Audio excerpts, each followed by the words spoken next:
Hello guys, this is Nasir. Welcome to my channel in a classroom. आज की इस video lecture में हम लोग देखेंगे लव का एक ख़ास मतलब। ज़्यादातर लोग समझते हैं लव का मतलब होता है प्यार करना। ऐसा कुछ नहीं है, सिर्फ लव का मतलब प्यार करना नहीं होता है, एक और ख़ास मतलब होता है। चलिए आज की इस वीडियो लेक्चर में हम लोग इसी पर डिस्कस करते हैं। तो गाइस, लव का मतलब होता है पसंद करना। यानी कोई भी चीज़ जो आपको बहुत ज़्यादा पसंद हो तो आप लव का यूज़ कर सकते हैं। कैसे करेंगे आप? मैं आपको सेंटेंस के माध्यम से समझाता हूँ। अगर लव के बाद किसी सामान का नाम या कोई चीज़ को रखते हैं, यानी नाउन को रखते हैं, तो उस चीज़ को आप पसंद करते हैं। जैसे जैसे आप ये कहना चाहते हैं मुझे दूध बहुत पसंद है, तो आप बोल सकते हैं आई लव मिल्क।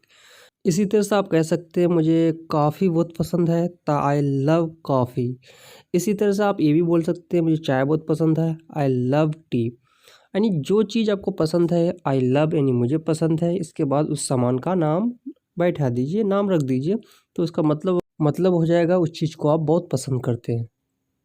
आपके दिमाग में सवाल आ सकता है कि लाइक का मतलब भी तो पसंद करना होता है। जी हाँ, लाइक का मतलब भी पसंद करना होता है, मगर लव ज़्यादा एम्फेसाइज़ करता है। उस चीज़ को आप बहुत ज़्यादा पसंद करते हैं तो लव, या सिर्फ वैसे ही पसंद करते हैं तो लाइक। लव का दूसरा यूज, अगर आपको कोई चीज़ करना पसंद हो, जैसे मुझे खेलना पसंद है, मुझे गाना पसंद है, तो आप क्या लगाएंगे? पहले आई लव लगा देंगे, इसके बाद टू, इसके बाद जो पसंद है उसका वर्ब का फर्स्ट फॉर्म। जैसे मुझे खेलना पसंद है, आई लव टू प्ले। मुझे गाना पसंद है, आई लव टू सिंग।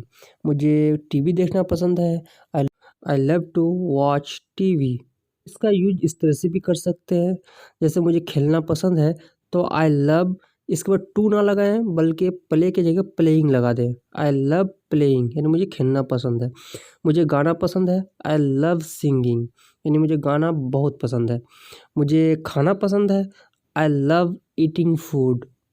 मुझे आपसे बात करना बहुत पसंद है, I love talking to you. मुझे सोना बहुत पसंद है, आई लव स्लीपिंग। इसी तरह से जो भी आपको पसंद है उसके साथ आईएनजी लगा दें और लव के बाद उसका यूज़ कर लें। Thanks for watching this video guys, see you next video, take care, bye bye.